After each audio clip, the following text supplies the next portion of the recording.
तुम्हें बता दूं, जिनका चल रहा है चलने दो, और जिनको आर्थिक दिक्कत नहीं है, जिनका समय ज्यादा कीमती है, समय नहीं है उनके पास, और इसी के साथ ही वो चाह रहे हैं कि ड्यूटी उनको नहीं करना चाहिए, तो वो जो है अपने अपने जनपदों में हवाला दे सकते हैं माननीय न्यायालय का, और अपनी ड्यूटी कटवाने के लिए प्रार्थना पत्र देकर जो है ड्यूटी कटवा सकते हैं। इस तरीके से प्रोसेस कर सकते हैं, क्योंकि ये मुद्दा बहुत बड़ा बन चुका है। जब मामला जब कोर्ट गया था तो उसके बाद फैसला हुआ, तो जाहिर सी बात है मुद्दा बड़ा है। इसी कारण से हमने आपको इस बारे में डिटेल से बात बताई है। अब चलेंगे प्री प्राइमरी को लेकर क्या मंत्री का बयान आ रहा है। बाल विकास मंत्री का एक बड़ा बयान है, वो हम जानेंगे कहाँ की खबर है, ये सब हम जानने वाले बन बाई बन करके। और आप लोग लाइक नहीं कर रहे हैं तो भाई लाइक कर दिए, चैनल को सब्सक्राइब नहीं किया तो कर सकते हैं। चलिए, एक आदेश भी निकल कर आया है, आपको बता दें आदेश आंगनबाड़ी केंद्रों को टैगिंग किए जाने को लेकर, वो भी हम जानेंगे। सबसे पहले तो हम चलते हैं कि एक खबर आ रही उत्तराखंड सरकार की ओर से।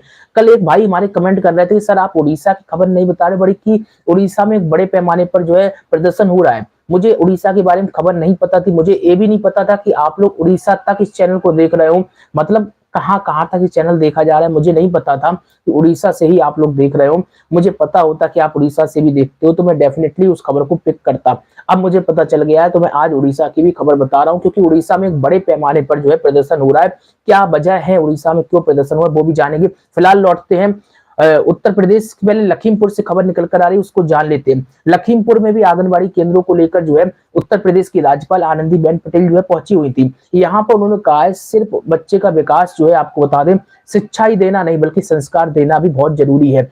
आपको बता दें बाल विकास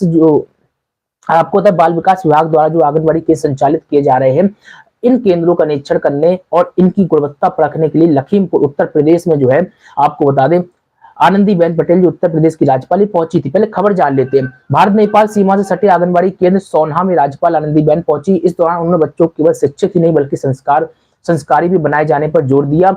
छोटे बच्चों की माताओं को संबोधित कर रही थी। राज्यपाल ने कहा है कि 3 से 5 वर्ष तक के बच्चों को जिम्मेदारी के साथ आंगनबाड़ी केंद्र भेजा जाए। राज्यपाल ने और क्या क्या कहा वो हम आपको बताए थे। राज्यपाल महोदया ने कहा है कि देश और प्रदेश में आंगनबाड़ी केंद्रों की भूमिका बहुत ही ज्यादा महत्वपूर्ण है और यहीं से बच्चों के भविष्य का निर्धारण होता है। 3 से 5 साल तक के बच्चों को आगे स्कूल भेजने के लिए प्रयास किया जाता है।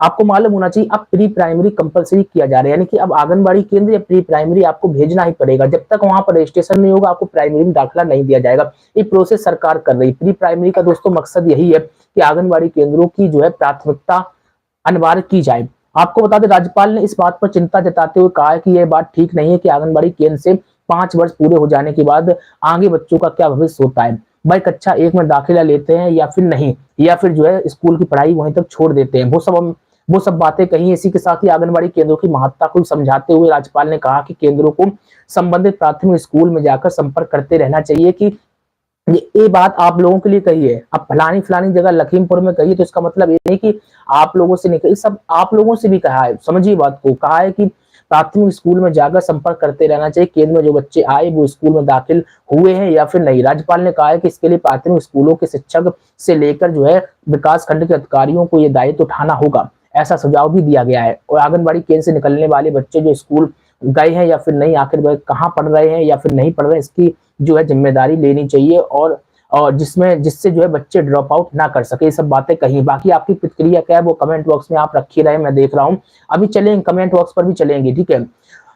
उत्तराखंड चलते भाई। उत्तराखंड की हल्द्वानी से एक बड़ी खबर देखने को मिल रही है। यहाँ की बाल विकास मंत्री जो है रेखा आर ने, आपको बता दें प्री प्राइमरी को लेकर क्या कार्य किया है वो हम आपको बता देते। कुछ इन्होंने बातें भी कही है वो आपको जानना चाहिए। उत्तराखंड से बहुत सारे लोग खबर देखते हैं, इस कारण से उत्तराखंड से हम खबर पिक कर रहे हैं।